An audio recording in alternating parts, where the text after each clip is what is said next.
एक गांव में एक नदी थी। उस नदी पर एक चुड़ैल का साया था। जब भी कोई रात में उस नदी के पास से गुजरता, वो चुड़ैल नदी से बाहर आकर उस आदमी को मार डालती थी। उसी गांव में सोना नाम की एक लड़की रहती थी।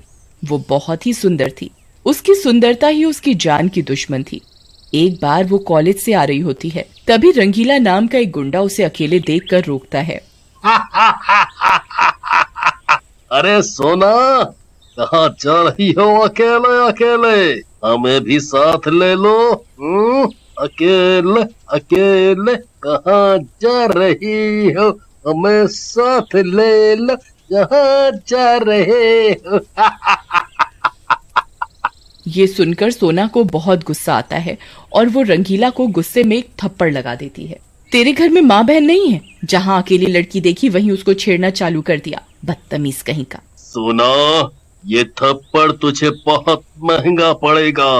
मैं तुमसे इस थप्पड़ का बदला जरूर लूंगा। उसके बाद सोना भी डरते डरते वहाँ से चली जाती है और डर के मारे अपने घर वालों से भी कुछ नहीं कहती। कुछ दिनों बाद एक दिन रंगीला वहाँ पर एक बाइक पर आ जाता है और सोना से बोलता है, सोना, उस दिन मैंने तुमसे बहुत बदतमीजी की, मुझे माफ कर दो और चलो मैं तुम्हें घर तक छोड़ देता हूँ।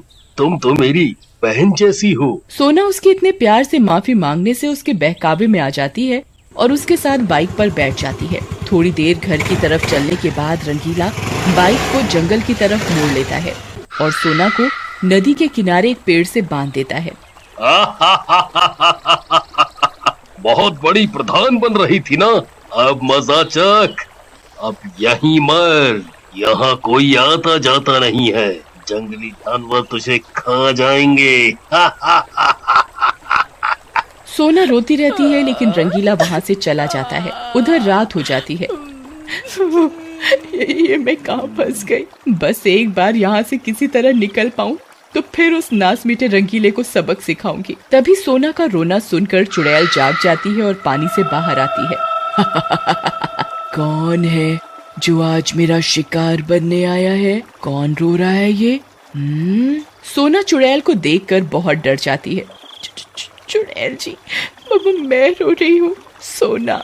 सोना? कौन सोना? हमारे जमाने में तो सोना सिर्फ पहनने के काम आता था। अब लोग नाम रखने लगे हैं। तुझे खाने में मजा आ जाएगा। ची, मेरा नाम सोना है। मुझे एक गुंडा यहाँ बांध कर गया है धोखे से। मुझे मत खाओ, मुझे घर जाने दो। सोना को इस तरह रोते हुए देखकर न जाने क्यों चुड़ैल को उस पर दया आ जाती है। अच्छा, अब तू रो मत, मुझे पूरी बात बता, क्या हुआ तेरे साथ? फिर सोना चुड़ैल को पूरी बात बताती है, जिसे सुनकर चुड़ैल को गुस्सा आ जाता है। मेरे साथ भी कुछ ऐसा ही हुआ था बेटी, मुझे भी एक कहवान ने ऐसे ही मार डाला था। मैं उसे अब तक ढूंढ रही हूँ लेकिन वो नहीं मिला, लेकिन मैं तुम्हारी मदद जरूर करूंगी इस रंगीला से बदला लेने में। फिर चुड़ैल सोना को आजाद कर देती है और सोना को नदी के अंदर अपने घर ले जाती है। चुड़ैल का घर बिल्कुल किसी महल की तरह होता है। अरे वाह चुड़ैल जी, आपका घर तो बिल्कुल परीलोक की तरह है। वाह, मजा आ गया। ऐसा घर तो रोज मैं अपने सपने में देखती थी। अच्छा, तो तुम्हें इतना पसंद आया तो कुछ दिन तुम यहीं रुक जाओ। सच में? वाह, मजा आ जाएगा। लेकिन मैं माँ को क्या कहूँगी? उन्हें तो चिंता हो जाएगी। तुम उनकी चिंता ना करो, उन्हें मैं संभाल लूंगी, बस तुम मजे करो। फिर चुड़ैल सोना का रूप ले लेती है और वहाँ से चली जाती है।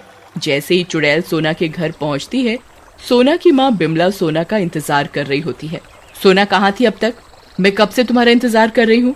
कोई टाइम की परवाह है या नहीं? और ये तुम्हारी आंखें क्यों लाल हैं? लेकिन चुड़ैल गुस्सा होने के बजाय हंसने लगती है। कुछ नहीं, इन्फेक्शन हो गया है आंखों में। माँ, मजा आ गया तुम्हारी डांट सुनकर। फिर चुड़ैल खाना खाकर अपने कमरे में चली जाती है और रात होते ही वापस चुड़ैल बनकर असली सोना के पास पहुंचती है। सोना, तुम्हारी माँ की डांट सुनकर तो मुझे अपनी माँ की याद आ गई। वो भी मुझे ऐसे ही डांटती थी और फिर प्यार भी इतना ही करती थी। तुम कितनी खुशनसीब हो। वाह। फिर चुड़ैल वहां से सोना का रूप बदल कर वापस सोना के घर चली जाती है और फिर कुछ दिनों तक ऐसा ही चलता रहता है। फिर एक दिन सोना बनी चुड़ैल को रंगीला अरे जाने मन, तुम तो बहुत सख्त जान हो, जंगल से भी बचकर आ गई। तुम तो सचमुच मेरी गर्लफ्रेंड बनने के काबिल हो। और तुम्हारी आंखें क्यों लाल हैं? पीना शुरू कर दिया क्या? अच्छा, तो लगता है ये वही गुंडा है जिसके बारे में सोना बता रही थी। इसे तो मजा जरूर चखाना पड़ेगा। चुप क्यों हो गई? बोलो बोलो, लगता है मेरी पर्सनालिटी देखकर घबरा गई। जी रंगीला जी, आप हो ही बिल्कुल हीरो जैसे। मैं तो बेवकूफ थी जो आपको पहले पहचान नहीं पाई। अच्छा, क्या आप आज रात मुझे उसी जगह मिल सकते हैं क्या? क्यों नहीं मेरी मीना कुमारी, मैं जरूर आऊंगा, लेकिन रात का टाइम है। क्या मैं अपने कुछ दोस्तों को ला सकता हूँ? मुझसे डर लग रहा है। कोई बात नहीं, जिसे लाना है ले आना। फिर रात को रंगीला अपने दो दोस्त बंटी और रंगा के साथ वहां पहुंच जाता है। रंगीला भाई, ये जंगल मुझे कुछ ठीक नहीं लग रहा। यहाँ एक अजीब सा डरावना माहौल है। रंगा, ये बंटी कितना डरपोक है, जरा सा कुछ होता नहीं है कि डरने लगता है? तुम सही कह रहे हो रंगीला भाई, ये तो है ही फट्टू। लेकिन आप डरो मत, हम आपके पीछे हैं। तभी असली सोना वहां आ जाती है। तो तुम आ गए रंगीला? वाह, अभी से मेरी सारी बातें मानने लगे हो। जब तुम मान गई तो मैं भी मान गया सोना। तभी चुड़ैल वहां आ जाती है। तुम आ गए रंगीला।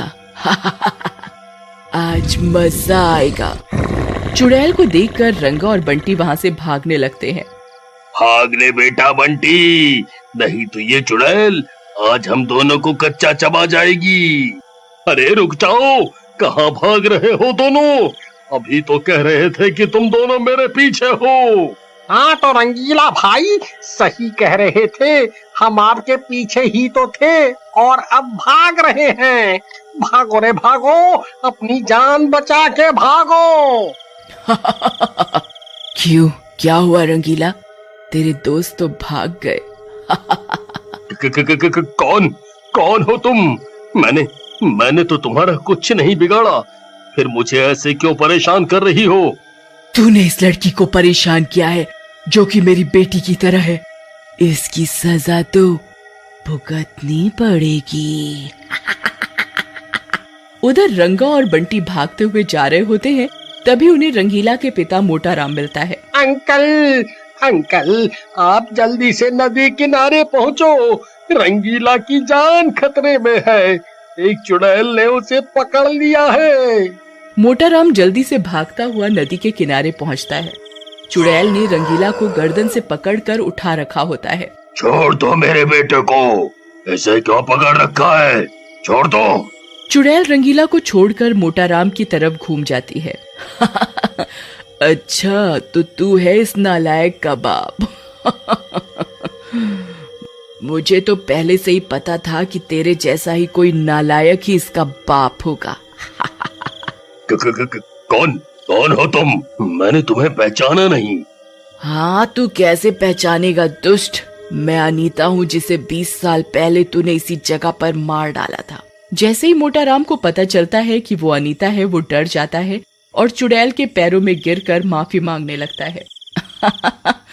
मैं तुझे माफ नहीं कर सकती, तेरी वजह से आज मेरी ये हालत है। अब तू और तेरा बेटा दोनों मरेंगे। ऐसा कहकर चुड़ैल मोटाराम को मार डालती है और रंगीला की तरफ बढ़ती है। तभी वहां सोना की माँ बिमला आ जाती है। अनीता बहन, जब तुमने मेरी सोना को अपनी बेटी मान ही लिया है, तो मुझे भी अपनी बहन मानकर मेरी एक बात मानो। इस लड़के को सुधरने का एक मौका दे दो। बिमला की बात सुनकर चुड़ैल का गुस्सा शांत हो जाता है। देखा, जिस लड़की की जान तू लेना चाहता था, उसके घर वाले आज भी तुझे बचा रहे हैं, और अगर थोड़ी भी शर्म बाकी है तो यहाँ से चला जा। हाँ, और एक बात ध्यान रखना, किसी भी लड़की की तरफ अगर आंख उठाई तो ध्यान रखना उनकी एक चुड़ैल मौसी भी है जो तेरे जैसों को ठीक कर सकती है। हीरापुर नाम का एक गांव होता है। इस गांव के पास एक रेलवे स्टेशन था। वो रेलवे स्टेशन बहुत ही डरावना था। कोई भी वहां से आना जाना नहीं करता था। कुछ लोगों का तो ये भी मानना है कि रात को उस रेलवे स्टेशन से अजीब अजीब आवाज भी आती है। कभी किसी के रोने की आवाज आती है, कभी किसी के चिल्लाने की आवाज आती है, तो कभी किसी के गुर्राने की आवाज आती है। एक बार राज नाम का एक आदमी गांव में कुछ दिनों के लिए अपने माँ बाप से मिलने आया था। चलिए पिताजी, अब हमारे जाने का समय हो गया है। अब कल तक शहर नहीं पहुंचा तो बॉस नौकरी से निकाल देगा। अरे बेटा, तुम जाओगे कैसे? कल तक तो शहर नहीं पहुंच सकते तुम। अरे पिताजी, कैसी बातें करते हैं आप? गांव का रेलवे स्टेशन है ना, वहीं से चला जाऊंगा। नहीं बेटा, वहां से मत जाओ, तुम स्टेशन पर कदम भी नहीं रखोगे। अरे पिताजी, स्टेशन पर ऐसा क्या है जो मैं वहां जा नहीं सकता? बस मैंने कह दिया तो कह दिया, तुम वहां से नहीं जाओगे, समझे तुम? पिताजी, आप मुझे बताइए तो सही, आखिर वहां ऐसा क्या है? नहीं तो मैं खुद जाके देख लूंगा। बेटा, वो रेलवे स्टेशन भूतिया है। बोला जाता है कि वहाँ भूत चुड़ैल वगैरह घूमते रहते हैं। बस पिताजी, कैसी बातें कर रहे हैं आप? इस जमाने में रहकर भी आप ये भूत चुड़ैल पर विश्वास करते हैं? अरे पिताजी, वो रेलवे स्टेशन बिल्कुल सही है।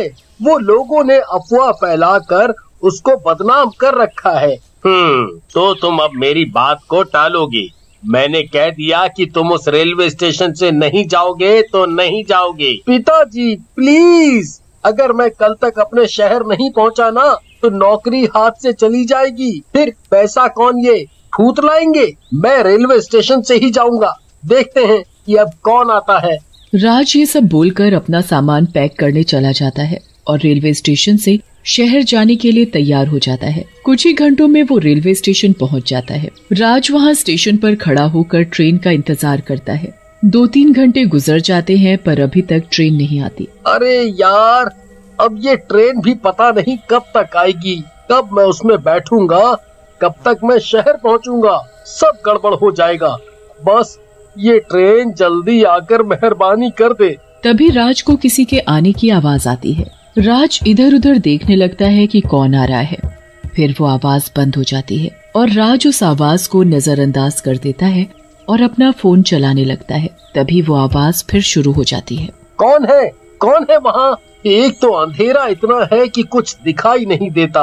राज अपने फोन में फ्लैशलाइट जलाकर देखता है। तभी वो चौंक जाता है और चिल्ला देता है। वो देखता है कि उसके सामने एक बूढ़ा व्यक्ति खड़ा होकर उसे घूर रहा है। अरे चाचा, आपने तो डरा दिया। ऐसे घूर घूर के मुझे क्यों देख रहे हो? कुछ कर दिया क्या मैंने? तुम यहाँ क्यों आए हो? क्यों आए मतलब? अपनी ट्रेन का इंतजार कर रहा हूँ। कल तक शहर जाना है पर ये ट्रेन है कि आ नहीं रही। 5 घंटा हो गया इंतजार करते करते। यहाँ से चले जाओ, चले जाओ, मरोगे तुम, अपनी जान बचाओ, जाओ यहाँ से, वो भूत तुम्हें मार देंगे। अरे चाचा, जाओ ना, क्यों दिमाग खराब कर रहे हो? घर में पिताजी इस बात को लेकर परेशान कर रहे थे और अब तुम जाओ यहाँ से। फिर वो बूढ़ा आदमी अपने हाथ से सामने की तरफ इशारा करता है। राज उस ओर देखता है कि वहाँ से ट्रेन आ रही होती है। राज पीछे मुड़कर देखता है तो वो बूढ़ा आदमी वहाँ से गायब हो जाता है। राज को वहाँ थोड़ा अजीब सा लगने लगता है। राज ट्रेन में बैठ जाता है और शहर के लिए रवाना हो जाता है। राज देखता है कि वो ट्रेन बिल्कुल खाली होती है। क्या बात है, ट्रेन में मेरे अलावा और कोई है ही नहीं। राज एक सीट पर जाकर आराम से बैठ जाता है। जब ट्रेन एक टनल के अंदर से जा रही होती है तब वो देखता है कि उसके आसपास बहुत सारे डरावने लोग बैठे हुए हैं जो खून से लिपटे हुए हैं। राज उन्हें देखकर बहुत डर जाता है। फिर अगली सुबह न्यूज़पेपर बांटने वाला राज के पिताजी के घर में न्यूज़पेपर फेंक कर चला जाता है। राज के पिताजी जब वो न्यूज़पेपर खोलकर देखते हैं तो वो बहुत चौंक जाते हैं और रोने लगते हैं। हे भगवान, ये क्या हो गया? मैंने उससे बहुत मना किया था, मत जा वहाँ, मत जा, पर उसने मेरी एक नहीं सुनी। अब ये हाल हो गया मेरे बच्चे का। क्या हो गया? क्यों चिल्ला रहे हो? राज के पापा राज की मम्मी के हाथ में वो न्यूज़पेपर था। राज की मम्मी भी न्यूज़पेपर को देखकर बहुत डर जाती है और बहुत रोने लगती है। उस न्यूज़पेपर में न्यूज़ छपी थी कि एक लड़का जो हीरापुर रेलवे स्टेशन से ट्रेन में सफर कर रहा था, उसकी लाश रेलवे स्टेशन के पास वाले टनल के पास मिली है। लाश बहुत बुरी हालत में है, सिर धड़ से अलग होने को है, हाथ पर लग रहा है कि किसी जंगली जानवर ने खा रखे हो। ये देखकर राज के मम्मी पापा बहुत रोते हैं और ये हादसा गांव के लोगों के दिलों में हीरापुर रेलवे स्टेशन के लिए और डर बैठा देता है। उस हीरापुर रेलवे स्टेशन पर हमेशा ऐसा ही होता था। वहाँ की ट्रेन से जो कोई भी सफर करता था जिंदा नहीं बचता था। कोई गांव वाला भूलकर भी इस रेलवे स्टेशन के आसपास नहीं भटकता था। कुछ दिनों बाद उस गांव में एक तांत्रिक बाबा आता है। वो तांत्रिक बाबा बहुत शक्तिशाली था। बोला जाता था कि उस तांत्रिक के पास एक बोतल है जिनसे उस तांत्रिक ने खतरनाक से खतरनाक भूत पिशाचों को बांध कर रखा है। वो वहाँ उस हीरापुर गाँव में तपस्या करने के मकसद से आया था। नमस्ते सरपंच साहब, कैसे हैं आप? नमस्ते बाबा जी, हम ठीक हैं। आप बताएं, यहाँ कैसे आना हुआ? हमने तपस्या करने का निर्णय लिया है। बस जरूरत है तो एक शांत स्थान की, जहाँ मैं शांति से तपस्या कर सकूं। अगर आपको कुछ ऐसी शांत जगह के बारे में पता हो तो आप बताने का कष्ट करें, हम आपके आभारी होंगे। अरे, हमारे गांव में ऐसी जगह है जहां आप अपनी तपस्या शांति से कर सकते हैं। वहां गांव के इस इलाके से थोड़ा दूर जाते ही एक जंगल है। वहां ना तो कोई आता जाता है और ना ही कोई जंगली जानवर वहां रहता है। आपको वहां तपस्या में कोई विघ्न नहीं आएगा। अरे वाह, आपका बहुत बहुत शुक्रिया। मैं वहां जाकर जरूर देखता हूँ। अरे रुकिए बाबा जी, हमको भी आपसे एक निवेदन था। सरपंच मन में सोचता है, अगर इनसे उस भूतिया रेलवे स्टेशन को ठीक करने की मदद मांग ली तो सही रहेगा। इतने बड़े तांत्रिक हैं, कुछ ना कुछ मदद तो कर ही देंगे। हाँ सरपंच साहब, बोलिए, बिना हिचकिचाए बोलिए। वो आपको बताना था कि हमारे गांव में एक रेलवे स्टेशन है। वो बहुत डरावना और भूतिया स्टेशन है। वहाँ आज तक जो कोई भी गया है वो वापस नहीं लौटा। सभी गांव वाले परेशान हैं। आप कुछ उपाय बताएं, आपकी बड़ी मेहरबानी होगी। अच्छा ठीक है सरपंच साहब, हमको पहले वहाँ का माहौल देखने दीजिए। फिर तांत्रिक वो रेलवे स्टेशन देखने चला जाता है। तांत्रिक उस रेलवे स्टेशन की एक एक चीज को गौर से देखता है। सरपंच साहब, इस गांव में कोई ऐसा व्यक्ति है जो मुझे इस रेलवे स्टेशन की कहानी बता सके? मेरा मतलब है कि यहाँ पहले क्या हुआ था, कैसे हुआ था, क्या वजह है यहाँ पर भूत चुड़ैल के घूमने की? हाँ बाबा, एक आदमी है, वो गांव के सबसे ज्यादा बुजुर्ग व्यक्ति हैं। वही कुछ बता सकते हैं आपको इस रेलवे स्टेशन के बारे में। फिर तांत्रिक उस बुजुर्ग आदमी राम प्रसाद के पास पहुंच जाता है। राम प्रसाद तांत्रिक को बताते हैं कि 10 साल पहले कुछ आतंकवादी इस गांव में घुस आए थे। वो इस गांव को बम से उड़ा देना चाहते थे, इसलिए वो इस गांव के रेलवे स्टेशन पर पहुंच जाते हैं, क्योंकि वहीं लोगों की संख्या ज्यादा होती है। उन लोगों ने रेलवे स्टेशन के कोने कोने में छोटे छोटे बम लगा दिए थे और उनमें से एक आतंकवादी अपने शरीर में एक बड़ा बम लगाकर ट्रेन में घुस जाता है। जैसे ही ट्रेन चलना स्टार्ट हो जाती है, वो आतंकवादी बम को फाड़ देते हैं और ट्रेन में बैठा आतंकवादी भी बम को फोड़ देता है, जिसकी वजह से वहां मौजूद सारे लोगों की मौत हो जाती है। सारा का सारा रेलवे स्टेशन जल जाता है और तहस नहस हो जाता है। वहां रेलवे स्टेशन पर जितने भी लोगों की मौत हुई थी वो सब लोग भूत और चुड़ैल बन जाते हैं, और जो भी इस रेलवे स्टेशन पर जाता था और ट्रेन में सफर करता था वो उसको जान से मार देते थे। तांत्रिक ये सब सुनकर समझ गया कि अब उसे क्या करना है। घबराने की बात नहीं है सरपंच साहब, आपको बस उस रेलवे स्टेशन के पास एक शांति यज्ञ करवाना होगा। बात तो ठीक है बाबा जी, पर ये शांति यज्ञ करेगा कौन? उस स्टेशन के पास भटकने से भी लोग मना कर देते हैं। कोई पंडित इसके लिए राजी नहीं होगा। आप चिंतित ना हो, ये शांति यज्ञ मैं कर दूंगा। तांत्रिक के उस हीरापुर रेलवे स्टेशन पर शांति यज्ञ कराने के बाद सब कुछ शांत हो गया था। अब रेलवे स्टेशन में कोई भूत चुड़ैल नहीं रहता था। अब वो स्टेशन बिल्कुल सुरक्षित। प्रकाश जी, आप हमारे साथ ऐसा नहीं कर सकते। और तुम देखो, अगर तुमने मेरी बेटी से शादी तोड़ी ना, तो जो भी प्रॉपर्टी मैंने तुम्हें दी है वो तो पूरी की पूरी वापस ले ही लूँगा, और आधी प्रॉपर्टी तुम्हारी भी लूँगा। अरे मेरी आधी प्रॉपर्टी भला क्यों लेंगे आप?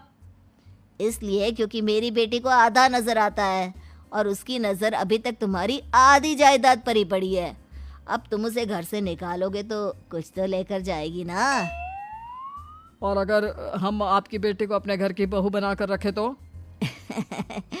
तो तुम्हारी पूरी प्रॉपर्टी तुम्हारी ही रहेगी, और जो मैंने तुम्हें दिया है ना, उसमें से बस मैं आधा लेकर जाऊंगा। अरे लेकिन अब आप अपनी दी हुई प्रॉपर्टी में से आधी वापस क्यों लेकर जाएंगे? अगर मैं आपकी बेटी को अपनी पत्नी बनाकर रखने को तैयार हूं तो? इसलिए ताकि भविष्य में अगर तुम मेरी बेटी को धोखा दो तो उसके पास कुछ तो रहे जो पति का हो। वैसे मेरे पास तो बहुत कुछ है, लेकिन अपने पति की कोई निशानी तो उसके पास होनी चाहिए ना। अब अगर तुमने मेरी बेटी को कानी कहा तो तुम्हें प्रॉपर्टी भी कानी ही मिलेगी, पूरी नहीं। जमाए राजा। किशोरी लाल और राघव समझ चुके थे कि वो बुरी तरह फंस चुके हैं और अब उनके पास वहां से निकलने का कोई चारा नहीं है। अब समझ में आया ना, लालच बुरी बला होती है। एक तो तुम्हें प्रॉपर्टी मिली, ऊपर से बीवी मिली, उसमें तुम्हें नखरे भी दिखाने हैं। आए बड़े, चुपचाप बैठो दोनों। कुछ दिनों के बाद नैना राघव की कार लेकर बाजार घूमने निकलती है और जब कार लेकर वापस आती है, ये क्या? एक तरफ से मेरी गाड़ी पूरी खराब हो चुकी है। लगता है तुमने मेरी गाड़ी को किसी दूसरी गाड़ी के साथ एक्सीडेंट किया है। अरे अरे, कितना बड़ा नुकसान कर दिया तुमने बहू। वो क्या है ना पापा जी, मुझे एक आंख से दिखाई नहीं दे रहा था, सामने से गाड़ी आ रही थी। मुझे तो सिर्फ आधा ही दिखाई दिया और वो गाड़ी मेरी कार से रगड़ते हुए निकल गई। अब मैं क्या करूं बताओ? आप इसे ठीक कराने के पैसे कौन देगा? तुम्हारे पापा। तुमने मुझसे इस तरह से बात की? अभी रुको। नैना राघव की शिकायत ओम प्रकाश को कर देती है। देखो राघव, अब जो मेरी आधी प्रॉपर्टी तुम्हारे पास थी ना, उसमें से आधी और मैं लेकर जाऊंगा, क्योंकि तुमने मेरी बेटी को डांटा। अरे नहीं नहीं पापा जी, गलती हो गई, माफ कर दो। गलती की तो कोई गुंजाइश ही नहीं। अगली बार मेरी बेटी को डांटा तो बची हुई आधी में से आधी और ले जाऊंगा। लालच के चक्कर में हम दोनों ने बहुत बड़ी गलती कर दी बेटा। एक तो तुम्हें कानी बहू मिली और ऊपर से जो माल मिला वो भी काना। इस तरह राघव की हर एक गलती पर ओम प्रकाश उसकी प्रॉपर्टी का आधा आधा हिस्सा लेकर अपना सारा माल वापस ले गया और राघव को कानी बीवी से काम चलाना पड़ा। भाई लालच वाकई में बुरी बला है।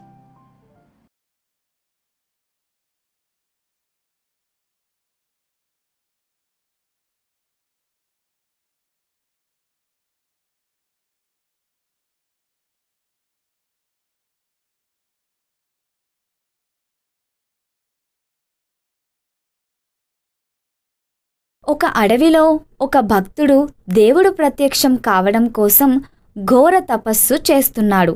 ఎంతకీ దేవుడు ప్రత్యక్షం అవ్వడం లేదు.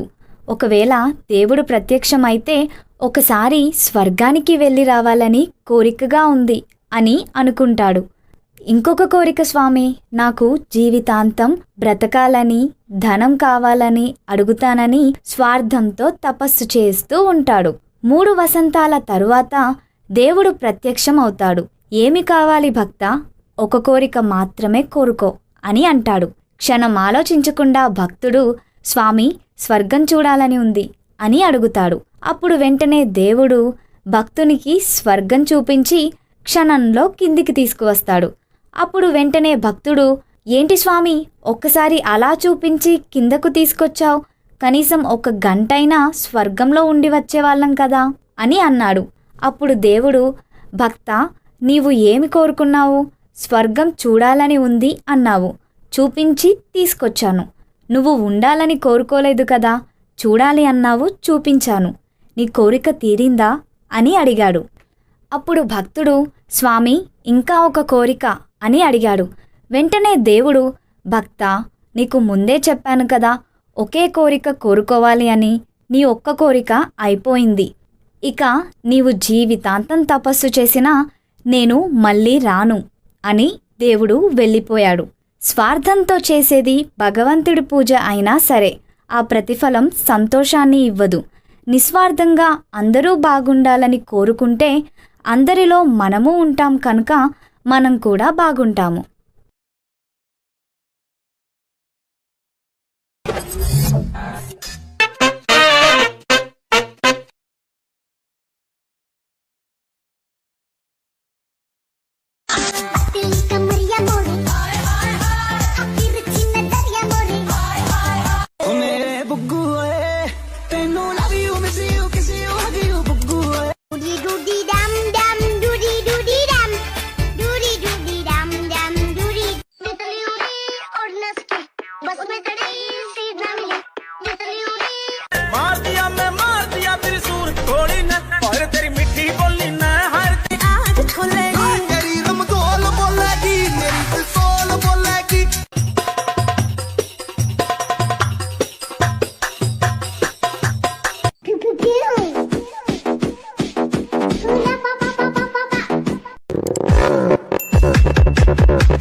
कोई प्यारा कोई मासूम नहीं है, क्या चीज हो तुम खुद तुम्हें मालूम।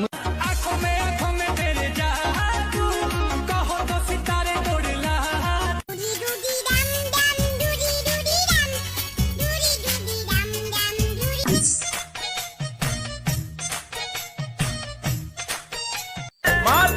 मार दिया त्रिशूल थोड़ी न, और तेरी मिट्टी बोली न, हर तेरी मिट्टी।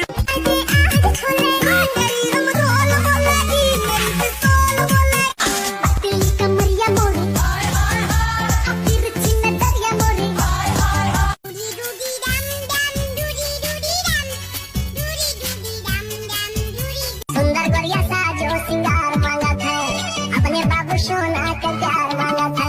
तेरा बॉयफ्रेंड तू मेरी गर्लफ्रेंड, तू मैनू कहंदी ना ना। तेरा बॉयफ्रेंड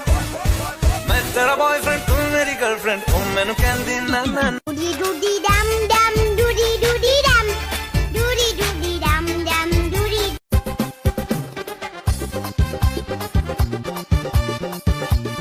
प्यार से पैर तलक बेतहाशा हुस्न से भरी,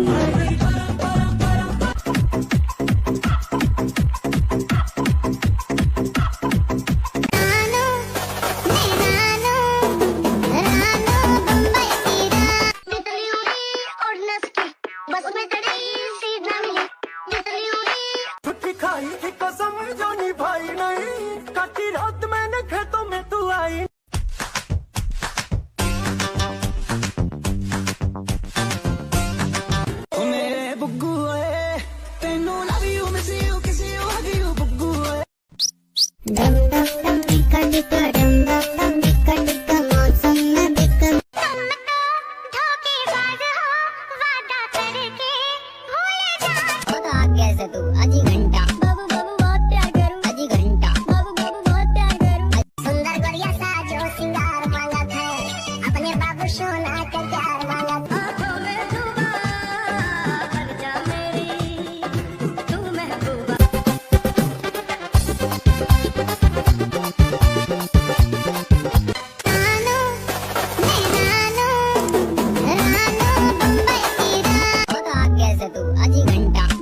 चीज हो तुम खुद तुम्हें मालूम।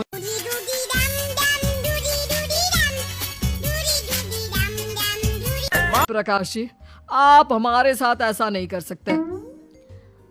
और तुम देखो, अगर तुमने मेरी बेटी से शादी तोड़ी ना, तो जो भी प्रॉपर्टी मैंने तुम्हें दी है वो तो पूरी की पूरी वापस ले ही लूंगा, और आधी प्रॉपर्टी तुम्हारी भी लूंगा। अरे मेरी आधी प्रॉपर्टी भला क्यों लेंगे आप? इसलिए क्योंकि मेरी बेटी को आधा नजर आता है और उसकी नजर अभी तक तुम्हारी आधी जायदाद पर ही पड़ी है। अब तुम उसे घर से निकालोगे तो कुछ तो लेकर जाएगी ना। और अगर हम आपकी बेटी को अपने घर की बहू बनाकर रखे तो? तो तुम्हारी पूरी प्रॉपर्टी तुम्हारी ही रहेगी, और जो मैंने तुम्हें दिया है ना, उसमें से बस मैं आधा लेकर जाऊंगा। अरे लेकिन अब आप अपनी दी हुई प्रॉपर्टी में से आधी वापस क्यों लेकर जाएंगे? अगर मैं आपकी बेटी को अपनी पत्नी बनाकर रखने को तैयार हूं तो?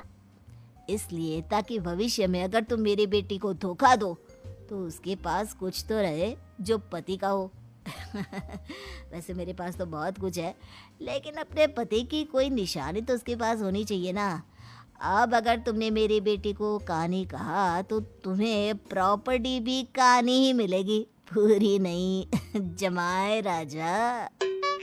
किशोरी लाल और राघव समझ चुके थे कि वो बुरी तरह फंस चुके हैं और अब उनके पास वहां से निकलने का कोई चारा नहीं है। अब समझ में आया ना, लालच बुरी बला होती है। एक तो तुम्हें प्रॉपर्टी मिली, ऊपर से बीवी मिली, उसमें तुम्हें नखरे भी दिखाने हैं। आए बड़े, चुपचाप बैठो दोनों।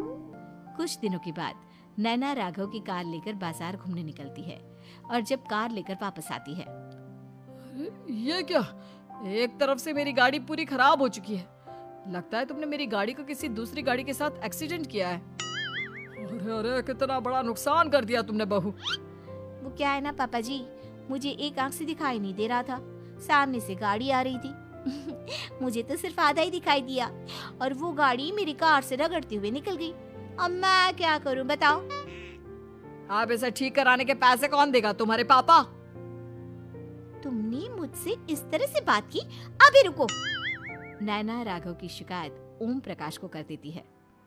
देखो राघव, अब जो मेरी आधी प्रॉपर्टी तुम्हारे पास थी ना, उसमें से आधी और मैं लेकर जाऊंगा, क्योंकि तुमने मेरी बेटी को डांटा। अरे नहीं नहीं पापा जी, गलती हो गई, माफ कर दो। गलती की तो कोई गुंजाइश ही नहीं। अगली बार मेरी बेटी को डांटा तो बची हुई आधी में से आधी और ले जाऊंगा। लालच के चक्कर में हम दोनों ने बहुत बड़ी गलती कर दी बेटा। एक तो तुम्हें कानी बहू मिली और ऊपर से जो माल मिला वो भी काना।